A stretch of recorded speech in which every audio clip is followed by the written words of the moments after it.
On va juste faire un bref rappel des halakhot classiques du Seder. Je vous rappelle que la soirée du Seder, on va faire des tonnes et des tonnes de halakhot. Des tonnes, une après l'autre. Et parmi toutes ces halakhot, toutes ces mitzvot qu'on va faire, qu'on va pratiquer, il n'y en a que deux qui sont d'ordre thoraïque. La Torah qui les impose. La première, comme son nom l'indique, c'est la Haggadah. Elle est tirée d'un verset Ve'igata levilcha bayom, où on est censé, pas simplement compter, réciter la Haggadah. C'est pas donc une épreuve de récitation. Ça doit se faire de façon radicale, avec dans une démarche interactive. Interactive avec les enfants, s'il n'y a pas d'enfant, avec son épouse, avec son mari, et si on est seul, on le fait avec soi-même, mais il faut se poser des questions. Ça, c'est la mitzvah du jour. De façon générale, les mitzvot ont une quantité. Il y a une quantité minimale pour un loulav, pour un etrog, pour prélever une chala. Alors, quelle est la quantité de la Haggadah? Quelle est la quantité de la Haggadah? Alors, le Rav Betzien Abba Shaul écrit qu'il faut Achir Tefe Nufshena jusqu'à ce que tu sois pris par le sommeil. Les gens oublient qu'il y a beaucoup de veillées dans le calendrier. Il y a la veillée de Shana Rabbah, elle est très pratiquée, la veillée de Shavuot, elle est très pratiquée, la veillée du Shvi Shel Pesach, un peu moins pratiquée, mais elle est pratiquée. Mais les gens oublient qu'il y a une mitzvah de veillée dans la Torah qui s'appelle le soir du Pesach. Le soir du Pesach, c'est Leil Shimurim. C'est une veillée qui est inscrite dans la Torah. Donc l'idéal, c'est d'aller jusqu'à s'endormir presque habillé tellement on a été pris par le sommeil. Ça, c'est donc au niveau de cette mitzvah de la Torah. C'est donc la première mitzvah de la Torah qu'il y a dans cette soirée. Et la deuxième, c'est le vestige que nous avons, c'est la matzah. La matzah, lorsqu'on mange de la matzah, le premier jour de fête, 2 jours en Chutz La'aretz, en France et en Europe, à l'extérieur d'Israël. Alors on applique une mitzvah de la Torah. Oui, parce qu'elle est indépendante, elle, de la présence du Korban Pessah. Le Korban Pessah, on l'a plus, il n'y a plus de Beth Amikdash. Donc le Korban Pessah, on ne le fait pas.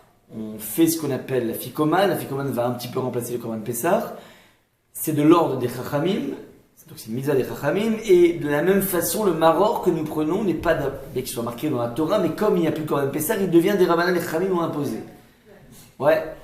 Ça, c'est donc là, c'est intéressant, le Rabbi Bounan de Pshisra explique que une fois qu'il n'y a plus de Korban Pessah, il n'y a plus de maror d'après la Torah. L'un est lié à l'autre, ça veut dire on ne peut pas envisager l'amertume du maror d'après la Torah s'il n'y a pas le Pessah, c'est-à-dire la faculté de pouvoir sortir de cette amertume. Une fois qu'il n'y a plus de Korban Pessah, alors d'un coup le maror n'existe plus au niveau de la Torah. C'est juste un calcul qui montre qu'en fait le Pessah et le maror doivent être liés l'un avec l'autre. C'est une petite parenthèse qui est proposée par le Rabbi Bounan de Pshisra. Ça, c'est donc au niveau des deux mitzvot de la Torah, la mitzvah de Haggadah et la mitzvah de Matzah. On va essayer de rentrer un petit peu ensuite dans les quantités. Je vous rappelle donc que le déroulement du Seder est le suivant. On commence par un kiddush, comme dans tous les soirs de Yom Tov. Ce kiddush donc impose plusieurs choses. D'abord, c'est quoi l'idée du kiddush? Le kiddush, ce sont les chachamim qui sont venus l'instituer. Et ce kiddush est différent des autres kiddush de l'année. Puisque de façon générale, le kiddush de l'année, il y a un bonhomme qui prend un verre et qui acquitte tout le monde. Et éventuellement, on goûte ou pas du verre, on n'est pas obligé. En tradition, on n'est pas obligé de goûter du verre. Là, en l'occurrence, chacun a son verre parce que, outre le kiddush, les chachamim sont venus imposer 4 verres de vin. Donc on boit 4 verres de vin. Et ces 4 verres de vin, donc chaque participant au Seder est censé avoir son petit verre de vin avec lui aussi. Et respecter ces 4 verres de vin qu'on va boire, qu'on est censé boire, qui correspondent à toute une symbolique, qui correspondent déjà aux 4 expressions de liberté qui sont marquées dans la Torah. Baruch Hu a été Motzi Otam, il nous a sorti d'Égypte, Vehotseti, Vehitzalti, Vegaalti ou la karti lecha le'am, je t'ai sorti, Hitzalti, je t'ai sauvé, Vehotseti, Vehitzalti, ensuite Vegaalti, je t'ai libéré, Vehitzalti, et enfin dernière chose, ou la karti lecha le'am, je t'ai pris en tant que peuple. Il y a ici dans ces 4 expressions, 4 niveaux de liberté. C'est pas simplement qu'on sort quelqu'un de prison, c'est déjà une première étape. Une fois qu'il est sorti de prison, encore faut-il lui donner une chance de se réinsérer dans la société, donc lui payer des études pour avoir un boulot, c'est un deuxième niveau de liberté. Mais quand bien même la personne arrive à se réinsérer au niveau social, au fond de lui, il est encore prisonnier de l'image que les gens ont de lui, et deuxième prison, l'image qu'il a lui-même de lui, c'est-à-dire qu'il se rappelle qu'en fin de compte, c'est un ancien détenu. Et ça prendra beaucoup de temps, de la psychanalyse, de je ne sais quoi, pour pouvoir sortir de ce complexe qu'il a par rapport à lui. Et ça, c'est donc le troisième niveau, c'est la Géoula. La Géoula, c'est lorsque l'individu a réalisé, pas simplement qu'il a réussi d'un point de vue social à se réinsérer, mais au niveau, comment dire, de lui-même, il n'est plus en train de rêver, de cauchemarder la nuit de cet univers carcéral. Il a réussi à enterrer son passé ou bien convertir ce passé à quelque chose de grand. C'est le troisième niveau. Quatrième niveau, V. La karti l'echale'am. C'est bien beau tout ça. Sortir de prison, avoir une bonne parnassa, un bon métier pour pouvoir avoir un statut social, être libéré de tous ces démons. Troisième niveau. Il y a un quatrième niveau. Si à ce moment-là, la personne qui t'a libéré est capable même de te proposer son fils ou sa fille, ou la karti l'echale'am, là ça veut dire que tu es totalement réinséré, pas simplement à tes yeux, mais aussi aux yeux des autres. Ça veut dire qu'il a réussi à te redonner cette idée. Ce sont ces 4 verres de vin qui ont cette faculté de nous développer, de nous mener petit à petit vers cette libération. Ça, c'est donc ces 4 verres de vin, et on est tous censés les boire, et on les boit, comment dire, accoudés. Les hommes et les femmes donc, sont censés les prendre. Je vous l'ai dit, donc chaque invité est censé avoir son petit verre avec lui. On a l'habitude de se faire servir, donc tout concourt vers cette sensation de libération, de liberté. Au niveau des préférences, l'idéal c'est du vin rouge cru. Ouais, c'est-à-dire qu'il n'a pas été bouilli, il n'est pas mévouchal. Il a une meilleure qualité halakhique, on va dire. Alors si on se trouve dans un seder qui est, comment dire, avec des personnes qui sont pour l'instant pas très très religieux, des personnes qui ne respectent pas le Shabbat par exemple, on espère que grâce à la soirée ils vont le devenir. En tout cas pour l'instant c'est un petit peu problématique, comment dire, de toucher le goût de thé d'un vin cru, donc autant prendre un vin mévouchal, un vin qui est déjà cuit, pas que pasteurisé. Il faut être arrivé au niveau de la cuisson. Donc c'est le deuxième choix possible. Troisième choix c'est du vin blanc, et dernier choix c'est du jus de raisin. Donc chacun en fonction de sa sensibilité. Une personne qui ne supporte pas le vin, il n'a aucune, c'est pas la peine de se forcer. Darka Darkanoam, lorsqu'ils instituent des mitzvot, c'est pas pour que ce soit une galère et une tannée. Voilà, si tu n'arrives pas à tenir bien pendant le seder, l'essentiel c'est au moins de faire bien la gada, de bien manger le matzah. Si finalement le vin te perturbe, alors comment dire, on a une tolérance par rapport au jus de raisin qui lui est beaucoup plus simple. Voilà, les diabétiques, alors là il faut qu'ils posent exactement la question quel est leur degré de tolérance, parce qu'on peut jouer à avoir 4 verres de vin minimum.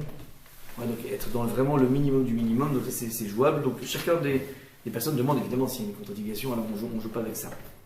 Maintenant, au niveau donc du verre de vin. Le verre de vin, donc on a l'habitude d'après la Kabbalah, on n'est pas obligé de le rincer avant de le prendre, pas simplement pour des raisons d'hygiène, mais enfin c'est bien d'après la Kabbalah, mais vous n'êtes pas obligé on n'est pas obligé de le faire. Maintenant, il doit contenir ce qu'on appelle, sur un verre qui contient 8 cm3, 8,6 cm3.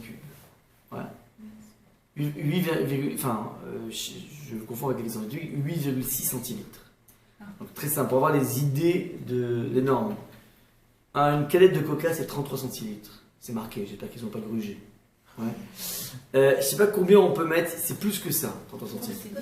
Ça c'est 20. Ça c'est du 20, pardon. C'est du 20 cm, pas du 20 mais du 20 centilitres, ouais. Donc vous avez compris que le révite, alors il y a deux avis, ouais, qui sont en fait liés, comment dire, à une différence d'opinion. Donc on a deux grands avis. Il y a kos, le kos en hébreu, ouais, a une valeur numérique de combien? Kaf, c'est 20, 86. On tombe sur le 8,6 centilitres. Ouais. 86 cm3. Le cos, c'est la valeur numérique. Donc on se rappelle que le minimum, un verre doit contenir, donc c'est à peu près la moitié de ça. Centilitres. 8,6 centilitres, ça fait 86 cm3. Ouais. Donc, un verre doit avoir la capacité de prendre 86 cm3, donc 8,6 centilitres. Donc, c'est à peu près, grosso modo, on va dire à peu près la moitié de ce verre. Ça, c'est donc, il y a des petits verres qui peuvent être utilisés pour ça. Maintenant, pourquoi c'est important d'avoir un petit verre? Donc, si vous arrivez à trouver un petit verre comme ça, ouais, alors souvent, un verre plastique, c'est complexe, il faut avoir un verre, un verre plus rachouve. Mais vous pouvez prendre donc un petit verre, parce qu'en fait, c'est les khatkila, donc c'est mieux de boire d'un seul coup tout le verre. Ouais, le boire sec. Ouais, c'est mieux. C'est mieux. Maintenant, on essaie de le boire en un maximum de 4 minutes. C'est une tolérance, mais l'idéal, c'est de prendre d'un coup. Maintenant, ça, c'est le premier niveau de réalisation, donc c'est d'un coup, s'enfiler à peu près 10 cm. Donc maintenant, pourquoi je vous dis qu'il faut prendre une grande coupe? Parce qu'il y a un deuxième niveau. Alors, le premier niveau, c'est de prendre toute la coupe. Deuxième niveau qui s'appelle la plus grande partie du verre. Donc, en l'occurrence, là, par exemple, si je prenais d'un coup ça, c'est impeccable. Parce que là, c'est-à-dire, alors non, c'est pas impeccable. Parce qu'en fait, l'idée, c'est de prendre tout le verre. Si j'ai tout ça en 20, c'est compliqué. Donc, autant prendre un petit verre. Ce petit verre, ce qui est super, c'est que si je prends tout ça d'un coup, boum, imaginons que j'ai coupé ça dans un petit verre. Donc, j'ai eu tout ce qu'il faut. Donc, si je peux pas ça, il faut prendre au moins le rove. La majeure partie du verre, donc en fait on va prendre ça éventuellement. Je peux m'en sortir a posteriori, ouais, si le vin est dur pour moi, si c'est compliqué, bref, pour les enfants, pour les personnes qui ne supportent pas, avec la majeure partie des 8,6 centilitres, c'est-à-dire 4,4 centilitres. Avec 4,4 centilitres, je peux m'en sortir. Ça s'appelle le Rov Kos, la majeure partie du Revit, Rov Revit. Voilà, c'est la majeure partie du rite. Donc voilà un petit peu tous les échelons. Les échelons, vous avez donc tous les échelons possibles. Vous avez l'échelon le plus grand, c'est l'échelon du Chazonich qui demande un Revit, donc une quantité d'un coup de 15 centilitres. 15 centilitres, on aura donc 3/4 de ce verre. Voilà. On a une lecture, donc qui est la lecture Sfarad classique, qui est beaucoup plus, beaucoup moins exigeante, qui demande un verre a priori. Donc le verre du Chazonich, c'est à peu près tout ça. Ouais, le verre du Chazonich. Comment? 15 centilitres. D'un coup. Deuxième niveau, on descend à 8,6 centilitres. Je prends tout, un verre de 8,6 centilitres, je prends tout dedans. Ouais. Si j'arrive pas, je prends la majeure partie, c'est-à-dire 4,4 centilitres. Ouais. Et là, je suis acquitté par rapport à mes 4 verres de vin. De vous à moi, c'est vrai que prendre, disons qu'on se met dans la chita des Sfaradim, Rav Yosef, Rav Tzadok Bashaol, tous les grands. Donc nous, on fond a priori 8,6 centilitres. Maintenant, on peut se sortir avec la majeure partie des 8,6, donc 4,4. 4,4, c'est ça. Pas grand-chose. C'est pas grand-chose en termes de vin. Ouais, donc c'est joyeux de prendre 4 fois ça dans le truc, ça fera en tout maximum un verre de vin. On n'est pas allé chercher très très loin. C'est donc au niveau du kidouche, petite parenthèse au niveau des normes halachiques, c'est bien, enfin, on a l'habitude d'élever le verre de vin de 10 cm. Toutes les consommations de vin dans la Torah qui sont précédées d'un kidouche ont une explication qui est la suivante. C'est jamais la Torah qui demande de boire du vin, c'est les Chachamim. Les Chachamim ont institué pour chaque kidouche de lever un verre pour donner une importance à ce qu'on dit. Comme on lève un toast, eh ben on lève un verre. Lorsque tu lèves un verre, tu es en train de signifier qu'il y a là maintenant coucou, oh là je suis en train de dire quelque chose d'important, faites attention. C'est une sorte de clignotant. C'est donc ce qui se passe au niveau donc le Kadesh. Le Kadesh donc débouche, oui, c'est bon jusque là ou pas? Ouais. Maintenant, on s'accoude évidemment donc pour les 4 verres de vin. Chaque fois qu'on consomme la matzah, on le fait accouder. Et comment dire, on peut prendre le repas accoudé aussi, si on veut. Maintenant, au cas où on ne l'a pas fait, alors il y a une grande différence d'opinion parmi les maîtres. Ouais, certains qui disent il faut refaire, pas refaire. Vu la difficulté aujourd'hui, donc je parle si on n'a pas mangé accoudé les matzahs. Ouais. Alors certains veulent dire qu'il faut refaire, d'autres disent pas refaire. Bref, j'ai vu donc des dynamiques actuelles qui disent que vu la difficulté aujourd'hui de s'accouder, c'est-à-dire dans le sens où, à l'époque, c'est une véritable marque de liberté. Vous n'avez aujourd'hui aucun président de la République, aucun roi qui mange accoudé. Ouais. Donc en fait, nous on est un petit peu étrangers à cette notion d'expression de liberté par le fait de s'accouder. Donc vu que c'est pas tellement ça ne nous rajoute pas tellement de liberté. Donc au cas où on l'a pas fait, il faut le faire a priori. Mais si tu l'as pas fait, bien que normalement dans la on devrait reprendre, là on reprendra pas. D'accord. Donc en fait c'est pas, on le fait, mais voilà un petit peu ce que disent les décisionnaires. Maintenant, ça c'est donc la première partie qui était le Kadesh. Le Kadesh débouche sur une deuxième partie qui s'appelle Urchatz. Urchatz en hébreu veut dire se laver les mains. Alors on fait attention, là on se lave les mains pour deux raisons. La première, c'est parce qu'on s'apprête à tremper quelque chose à main nue dans un liquide. Et au même titre que lorsqu'on trempe le croissant dans le lait, on est censé faire Netilat Yadayim d'après la halacha, sans bracha. Donc comme si on avait mangé du pain, mais là en l'occurrence c'est sans bracha, pas la bracha. De la même façon, puisqu'on va tremper cette feuille de céleri dans du sel et on va la transmettre à chacune des personnes, toutes les personnes de la table sont censées se laver les mains, pas que le maître de famille, comme c'est marqué dans beaucoup d'agadotes, c'est une erreur d'ailleurs dans mon agada, fétiche que j'ai depuis presque mon thème utérin. Elle est passée par toutes les couches de couleurs et toutes les gammes de l'or. Rose bonbon. Alors ils disent que j'adore ça, ouais. Le chef de famille se lave les mains, mais ne récite pas de bénédiction. Alors ne récite pas de bénédiction, il a raison, mais c'est pas que le chef de famille, c'est toute l'assistance est censée se laver les mains. Pourquoi? Parce que indépendamment, à part ça, du problème de lorsqu'on trempe un ustensile dans lorsqu'on trempe une nourriture dans de l'eau, elle mérite un étidaïm. Indépendamment de ça, c'est aussi pour éveiller la curiosité. C'est péchu, c'est bizarre. Comme ça, en plein milieu après une petite douche, donc on va faire un étidaïm. Pourquoi? Pour manger du céleri, c'est très bizarre. Donc ça, c'est un petit peu éveiller la curiosité. Et ça, c'est indépendamment de cette halakha. Donc, bilan des courses. On se lave tous les mains et on va manger le céleri moins d'un kazaït. Moins d'un kazaït, c'est moins de 20 grammes. De façon à éviter de rentrer dans un problème qui s'appelle, quand tu as pris une certaine quantité, tu dois faire le bracha après. On ne veut pas faire le bracha après. On fera ensuite, dans pas mal de temps, après tous les commentaires, on fera ce qu'on appelle le vrai moti bien après, sur la matzah. Et ensuite, on se met dans un état dans lequel on n'a pas besoin de faire une bracha après. Ça, c'est donc au niveau de la deuxième étape, Kadesh Urchatz, Karpatz. Karpatz, on va manger le céleri. On fait évidemment attention que le céleri ne soit pas truffé de petits compagnons, de petites bébêtes, ouais. Donc on a fait au préalable une médicale, on a fait attention. Maintenant, je vous laisse regarder dans toute la gadote, ils vont dire quand est-ce qu'on dévoile les matzot, on les recouvre, bref. Il y a toute une norme, une cérémonie qui est marquée, donc je vous laisse le soin de bien vérifier.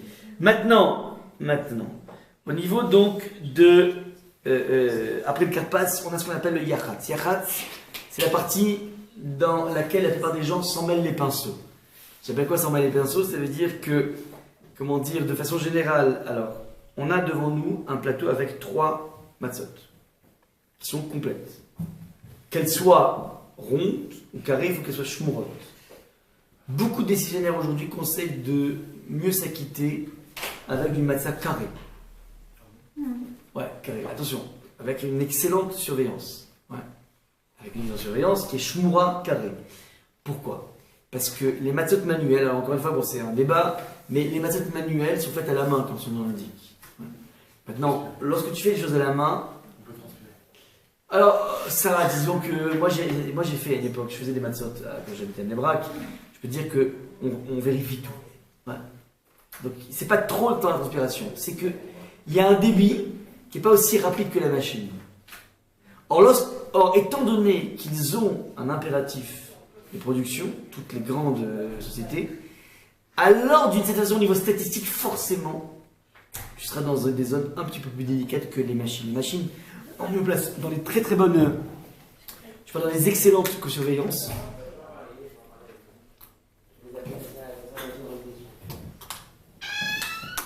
Dans les excellentes surveillances, il y a, ils ont mis en place des machines d'une technicité absolument incroyable. Je vous donne un exemple. Il y a des rouleaux pour pouvoir, rouler la pâte. Lorsque tu roules cette pâte, donc ce sont des rouleaux qui sont faits en bois. Après chaque fournée, il y a un système qui les épluche. Pour être sûr qu'on est dans un système de respect. Donc j'ai entendu comme ça de grandes personnalités rabbiniques qu'on est plus sûr avec des matzot carrés. Encore une fois, avec une excellente surveillance et une matzah shmura. Maintenant, après, chacun fait comme il veut. C'est vrai que la matzah ronde a un certain charme. Donc, en tout cas, vous avez 3 matzot devant vous, sans parler de la géométrie des matzot. Ouais. Donc, c'est industriel. oui, mais industriel avec une... Non, mais industriel, ça veut dire dans une super surveillance. T'as par exemple Bet Shemesh, ou Kret Sefer, Bet Shemesh, donc c'est Chérit Israël. Bon, t'as Chérit Israël qui est une excellente surveillance. Et là, moi, j'avais même assisté une fois. On était venu contrôler un petit peu comment ça se passait. C'était incroyable les degrés de spécification. Alors, faites attention, il y a énormément de halachot, mais on avait déjà dit en introduction ce Khatam Sofer qui disait que c'est la nuit du Seder. Et Seder veut dire en hébreu ordre, et c'est la nuit la plus pagaille qui existe dans le peuple juif. On va dans tous les sens, avec des trucs, avec des nappes qui vont impressionner les impressionnistes presque. Ouais. Ça c'est extrêmement bizarre cette nuit. Pourquoi tu as passé la nuit du Seder? On avait expliqué que l'ordre naturel d'un juif, c'est pas la pagaille, c'est de palpiter au rythme de la volonté du bon Dieu. La volonté du bon Dieu nous a donné des normes halachiques, on doit les respecter, ça c'est le message essentiel à attraper. Ça paraît fastidieux, mais c'est pas fastidieux, c'est comme ça qu'on exprime l'amour qu'on a avec Hachem. Tu dis, mais je comprends pas, mais quelle différence entre tant de grammes, 20 grammes. C'est vrai qu'il n'y a pas de différence. Dans le sens où c'est vrai que si tu dis que c'est le cœur qui compte, alors le cœur qui compte, mais c'est pas comme ça qu'on fonctionne. Nous, on essaie de calquer notre volonté en fonction de ce qu'Hachem a demandé. Hachem a demandé un respect du Shulchan Aruch, on se plie à ça. Et c'est pour ça, Hachem a dit, c'est rien que pour ça qu'Hachem nous est sorti d'Égypte. Il a chamboulé le monde entier rien que pour que nous puissions exprimer dans les moindres détails le respect de sa volonté. Ça c'est juste pour faire avaler la pilule de toutes ces spécifications à l'achit. Maintenant, dans ces 3 matzot, une de 3, nous prenons celle du milieu, on la coupe en 2.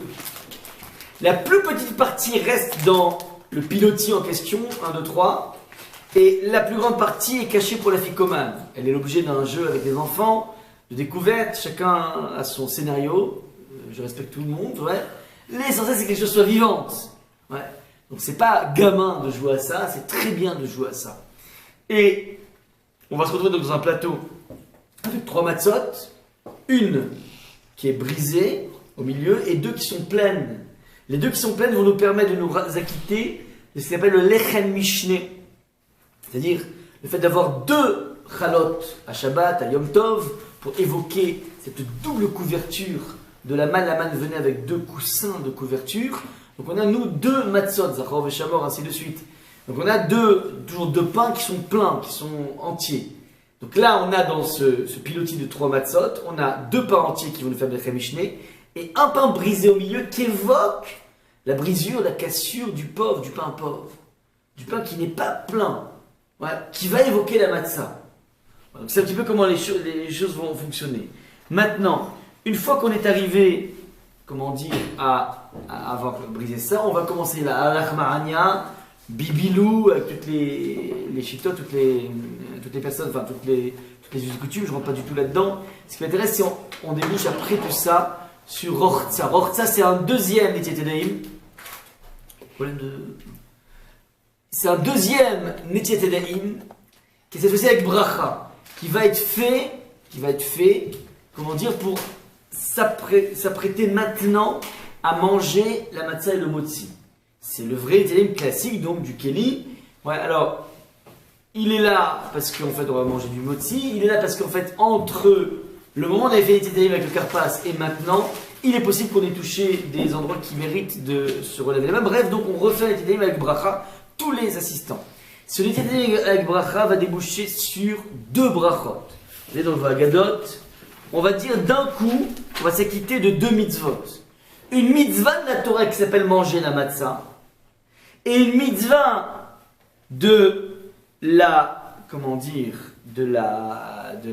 Chachamim, de manger du pain Yom Tov, de la matzah Yom Tov. Et donc on va faire 2 brachot. Alors faites attention au niveau du cérémonial.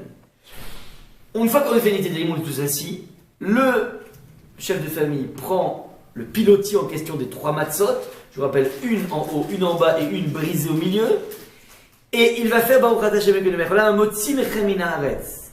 Il s'acquitte de son devoir de Yom Tov de faire motzi, comme n'importe quel Yom Tov. Et comme il a besoin d'avoir 2 matzot pleines, donc il a les 3 matzot, puisque celle du milieu, elle est entre les 2, il y a 2 matzot pleines. Une fois qu'il a fini ça, il laisse glisser la matzah du milieu. il ne lui reste plus dans ses mains que 2 matzot. La brisée en bas, puisqu'il n'y a plus celle du bas, et celle du haut. À partir de ce moment-là, il enchaîne sur une deuxième bracha qui s'appelle Baruch Ata Hashem Eloheinu melech haolam, Al Achilat Matzah. Et il va, en brisant ensuite celle du haut qui est pleine et celle du bas, enfin celle du milieu qui est, celle du bas maintenant, qui est, qui est brisée, il va manger donc ce qu'on appelle un kazid. Alors, le responsable de famille, je donne maintenant les chiots idéaux, voilà, l'idéal de faire. On peut se retrouver à Pessah au maximum à prendre ce qu'on appelle 5 kazetim. Où sont ces 5 kazetim? On va voir que c'est combien kazaït. 5 kazetim, c'est au début, là, puisqu'on a fait 2 brachot, motzi et matzah, ça peut nous faire, en tout cas pour le chef de famille, 2 kazetim. Pour les assistants, ils n'ont pas besoin parce qu'en fait, étant donné qu'eux, ils auront leur kazaït de matzah qui est de la Torah, le deuxième kazaït, ils peuvent être acquittés par, le deuxième kazaït de motzi, ils peuvent l'acquitter par celui qui a fait le sédat. Donc en fait, les assistants peuvent se contenter de prendre un kazaït de la Torah pour manger la matzah. C'est combien un kazaït? Vous avez plein de pléthores de chitotes. Vous pouvez aller, d'après Rabban Sion Shaul, à 20 grammes. Et vous pouvez aller, de façon générale, on conseille de prendre 30 grammes. C'est quoi 30 grammes? Kazaït, en fait, c'est un volume. Je vous le traduis maintenant en unité de grammage. Ouais. C'est quoi donc 30 grammes? La vérité, c'est 29 et quelques centimètres cubes. Donc, en général, on appelle ça le volume d'une petite boîte d'allumettes. C'est la farine contenue dans le volume d'une petite boîte d'allumettes, c'est kazaït. Parce que attention, ta matzah, elle a aussi d'autres choses. Donc, ça, c'est donc comment dire. Alors, je vous donne de façon générale. Dans une matzah ronde, un tiers de la matzah, c'est le kazaït. Un tiers. Dans une matzah carrée, 2 tiers, c'est le kazaït. Bon an, mal an. Vous pouvez faire des ishsés d'ailleurs si vous êtes intéressé. Si vous êtes dans un seder, il y a beaucoup de monde, au lieu de se prendre la tête au moment du motzi, ainsi de suite, préparez à l'avance des petites portions dans des sachets Alba ou je sais pas quoi, ouais, des séries de 30 grammes. Parce que la personne qui voudra en faire 5, alors il y aura à chaque fois, il n'y a pas besoin de sans arrêt calculer, c'est complexe, tu sais pas combien tu as pris, là tu prends 30 grammes, tu es tranquille. Ouais, donc des petits sachets comme ça, tac, on distribue une vingtaine, trentaine de sachets, donc chacun a sa portion, il est tranquille. Donc comment on peut arriver au maximum à 5 kazetim? Ça c'est la vision la plus sévère si vous voulez. C'est que le balabait il va prendre à la fin un kazeït de motzi, un kazeït de matzah, c'est déjà 2 kazetim. Après on va avoir comme tout le monde, mais c'est plus la Torah, c'est le Khamim qui demande, on va avoir le kazaït du korer, c'est du sandwich, le fameux sandwich que l'on prend. Ça fait déjà 3. Et ensuite, on a un dernier kazaït qui est la ficomane. Ce fameux ficomane, c'est donc le dessert. On finit avec le goût insipide de la matzah, pas avec du gâteau au chocolat ou je ne sais quoi. Mais le dernier goût que tu as de ta soirée, c'est, à part l'eau que tu peux prendre après, c'est la ficomane, ce goût. Alors cet ficomane, alors il est tantôt, peut avoir 2 significations. Et donc, si on va être marmire, on peut prendre 2 kazaïtim. On n'est pas obligé. Donc normalement, le standard, c'est 4 kazaïtim. Il y en a 4 en tout. Ouais. Maintenant, pour le kazaït, le premier kazaït qui est d'ordre de la Torah, on met la patate en général, parce que c'est une mise à de la Torah, donc on essaie de la respecter le mieux possible. Donc c'est bien de prendre 20 ou 30 grammes. Ouais, 30 grammes c'est l'idéal. C'est le motzi la Torah? Non, motzi c'est derrière l'année. C'est la matzah, c'est l'oreita. Vachatel. Et manger la matzah, c'est une mise à de la Torah que les 2, le premier soir de Pessah, c'est les 2 premiers soirs pour la France. Et en Israël, c'est le premier soir. Le reste du temps, si tu n'as pas le droit de manger de chametz, si tu veux manger de la matzah, tu manges de la matzah. Mais tu n'es pas obligé, tu n'as pas une mitzvah, on te convoque pas à manger une matzah, qui est d'ailleurs, dit le Khatam Sofer, la seule mitzvah de la Torah de Achila. Bien qu'il y ait d'autres mitzvahs d'Achila, par exemple, on a une mitzvah de manger la veille de Kippour, le 9 Tishri. V'yinitem et nafshotechem. Alors, c'est précédé le fait de le Inouï, le 9e jour, vous devez mortifier votre âme, et mortifier, on le fait en faisant une mitzvah de Mafseket, qui est une mitzvah de la Torah. On va manger. Dans cette mitzvah en question, nous dire il suffit une mitzvah pour pouvoir recharger les batteries. Il n'y a pas une mitzvah de goûter. C'est-à-dire, dans le sens où il faut qu'on doit manger, pas pour palper la matzah. La mitzvah de la matzah, c'est une mitzvah pour palper quelque chose. Ce qu'on attend de toi, c'est une mitzvah en tant que telle. Pas pour arriver à quelque chose, pas pour te rassasier. Tu dois créer ce contact entre tes papilles gustatives et la matzah. C'est ça l'essentiel de cette matzah. Donc ça, c'est ça la dimension de la Torah. Et juste quand vous avez dit qu'on pouvait être acquitté par le balabait, ça concerne lesquels? non, je dis que le balabait, non, le motzi. Une fois que toi, tu auras pris ta matzah, tu auras pris ton kazaïd de matzah, ouais, tu n'es pas obligé de rajouter un deuxième kazaïd pour le motzi. Okay. Puisque ton kazaïd de matzah, t'as affilié, si tu veux, avec ce motzi, donc c'est un motzi, ouais, et tu as respecté ta mitzvah de la Torah. C'est un petit peu ça le distinguo entre celui qui gère le seder et celui qui, comment dire, qui suit. Donc il a maintenant, encore une fois, celui qui a envie de faire comme il faut, il a le droit de faire 5 kazetim, il a le droit. C'est pas obligé. Encore une fois, il ne faut pas en faire une. Ouais, donc la lacha, c'est la lacha. 4 kazetim, c'est déjà très bien.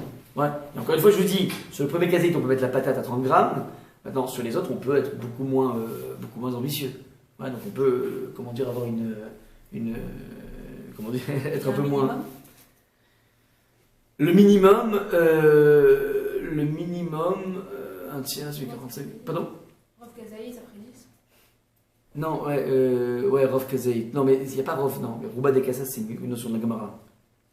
Rouba de Kassa par rapport au Révit. Rov Kos, il n'y a pas Rov de Matzah. Il me semble que lorsque tu fais, comment dire, le minimum à prendre,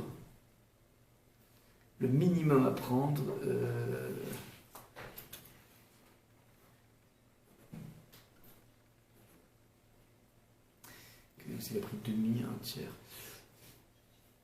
Avec 15 grammes, c'est bien. Ça veut dire 2 secondes. Si je considère que le centimètre cube, c'est 30 grammes, on pourrait même, je pense, dire 10 grammes. Je te confirmerai. Ouais, parce qu'en fait, c'est un enchevêtrement de marloquettes. Je vous explique. Le kazaït, ouais, c'est une différence d'opinion entre Tosfot et Rambam. Tosfot disent que le kazaït, c'est un tiers d'œuf. Pardon, Tosfot, un demi-œuf. Et le Rambam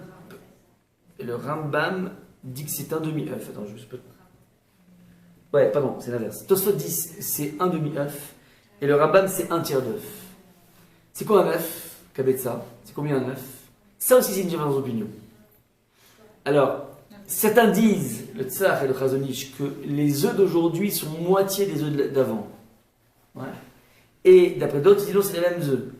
Donc, on se retrouve maintenant avec une composition possible. Si tu vas être super sévère, tu considères que alors, mais comme c'est la vision la plus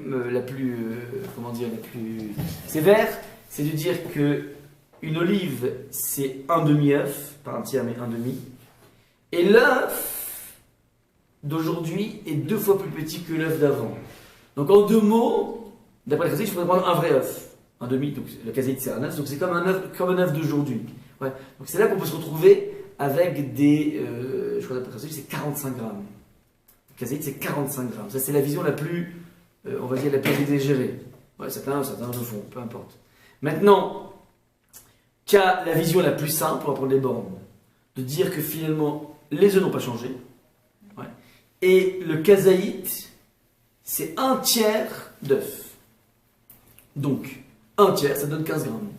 Donc le minimum, c'est 15 grammes. D'accord? Ça, c'est la vision la plus sympathique. Donc 15 grammes, c'est le minimum. D'accord?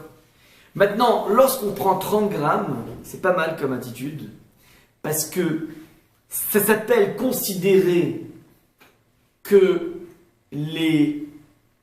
comment dire? Que les... Ouais. Alors, ça s'appelle comment dire? Ça s'appelle, je considère que les œufs... Attends, non. Si je prends 30 grammes, qu'est-ce que j'ai gagné? J'ai gagné... Ça fait 2 œufs. 2 œufs d'aujourd'hui. Ça fait 2 œufs d'aujourd'hui. Donc un œuf non, pourquoi donc, non, donc un œuf d'avant. Non, mais pourquoi tu dis 2 œufs d'aujourd'hui? On a dit que l'œuf c'était combien? 45. 45. Donc, quand je prends 30 grammes, j'ai pris... Un tiers. 2 tiers. J'ai pris 2 tiers. J'ai pris 2 tiers d'un œuf. Donc c'est très bien. Donc quand je prends 30 grammes, j'ai... Attends. Non, 2 tiers, c'est-à-dire que quelque part avec 30 grammes, je peux les considérer comme étant 2 kazetim. Pas mal. Prendre 30 grammes, c'est finalement prendre motzi et matzah, en fin de compte. Ah, d'accord. D'accord? Donc, ouais. Maintenant, faites attention, ce n'est pas qu'une quantité à manger. Donc, bilan des courses, voilà. On peut naviguer entre le 15 grammes et le 45 grammes. Ouais. 3 fois 3 fois 2. Je me demandais si c'était pas 60 grammes. Attends, 60 grammes que tu divises par 2. Kabetza qui est 60. Comment? Kabetza, 60 grammes. Kabetza, oui, d'accord. Mais donc, si je dis que Kabetza, donc le rasoir, ça va être 60 grammes, je me suis trompé. Puisque. Kazaï, c'est 30 grammes, c'est un demi. Oui, non, mais les rasoirs, ils tombent à 45 grammes parce qu'en fait, lui, il considère aussi, c'est à la fois un demi, donc on peut faire à la fois un demi, pas un tiers, mais un demi, et qui plus est que les œufs, on rapetissait de moitié. Donc en fait, comment on arrive à 45 grammes de seconde?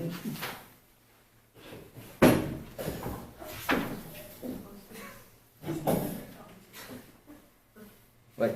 Il dit ici par exemple que, c'est Dayan de Marseille, il dit que celui qui prend 25 grammes de matzah, se rend quitte de la mitzvah selon la majorité des avis. 25 grammes, c'est très bien. 25 grammes, je vous ai dit, c'est à peu près le tiers d'une grande matzah et d'une matzah ronde et les 2 tiers d'une. Un peu moins que les 2 tiers d'une matzah carrée. C'est pas énorme. Là, tu es qui par rapport à ça? Oui, je t'écoute. Techniquement, tout à l'heure, vous avez dit que le chef de famille prenait 2 cases. Oui. Oui. Un pour la matzah, un pour le motzi. Mais vous faites un sachet de 30 grammes et ça vous acquitte les deux? Vous faites 30 et 30 ans? Non, alors, lui. Non. Le chef de famille, tu parles ou pas? Oui. Alors, le chef de famille, il peut être marmire. Il a le droit de marmire, on n'est pas obligé, mais mais on pourrait que faire que 25 grammes.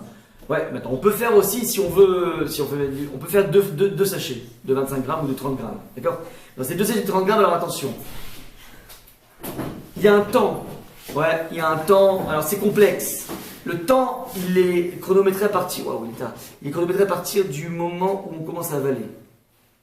Donc, tout ce qui est. Tant que c'est dans la bouche, c'est pas chronométré. J'avais posé la question, donc il y a plein d'avis. Ouais, ça va de 2 minutes jusqu'à 9 minutes. Ouais, 9 minutes. Il faut faire finir. L'idéal, c'est de finir avant 4 minutes. Maintenant, j'avais posé la chéla une fois à mon rave. Je lui ai dit, mais combien il faut? Il y a tellement de gita. Il m'a dit, tu sais quoi? Aussi vite que tu peux. J'ai adoré ce psaque. Aussi vite que tu peux. Il n'a pas voulu rentrer dans ces trucs. Ouais, parce que c'est pas non plus, comment dire, une. Bref, il faut trouver le bon équilibre par rapport à ça. Donc, 2 minutes, 2 minutes, c'est très complexe. Je sais pas comment on fait. En plus, pour la massage mouraillade, par exemple, elle est dure à mastiquer, c'est complexe. Bref, donc je vous dis un petit peu les temps. On parle pas pendant ce moment-là. Ouais, c'est un moment de lequel c'est la mitzvah. D'ailleurs, c'est un disque qu'il faut parler toute la gada. On évite de parler si ce n'est des choses essentielles. Ça, c'est ce qui se passe au niveau donc, de la Achelet Matzah. Et comment dire, c'est plusieurs avis, mais on trempe dans le sel comme d'habitude. Disons, enfin, on peut le faire. On le fait. Après ça, on a ce qu'on appelle Achelet Maror. Même topo. On prend 30 grammes de Maror. Après le 30 grammes de Maror, c'est très simple. Hein, c'est quelques endives, c'est quelques feuilles, c'est très très rapide. Maintenant, et là, comment dire, on mange donc le kazaït. Ouais, je vous avais dit qu'en fait, dans le karpas, on mangeait moins que le kazaït. Là, on prend le kazaït entier. Et après avoir mangé le maror, on fait ce qu'on appelle zecher, les korban, le fameux sandwich entre le charoset, le maror et le matzah. Et c'est là que se loge un deuxième kazaït de matzah pour ceux qui veulent. Alors après, on peut prendre des plus petits chiours. Ça, c'est donc le zecher. On a déjà, pour l'instant, on est arrivé à 2 ou 3 kazaït de matzah. Après, il y a le birkat Amazon, on mange. Après, on a le birkat Amazon. Le birkat Amazon va être fini par un boré péagefen, ça va être le 3e verre. Ouais. Et comment dire, tout ça a été parsemé par le Hallel. Et excusez-moi, après le birkat Amazon, excusez-moi, on finit par la ficomane. La ficomane, encore une fois, donc certains disent c'est un 2 kazaïtim, bref, chacun trouve sa chose. On peut sortir avec un seul kazaït. On mange la ficomane, ça va être le dernier goût qu'on aura de Pessah. On débouche le birkat Amazon, on fait, comment dire, le geffen qui va être le 3e verre. Et à partir de là, on continue le Hallel. Et le Hallel va déboucher sur un 4e verre. Voilà un petit peu comment on est arrivé à ces 4 verres. Je m'arrête.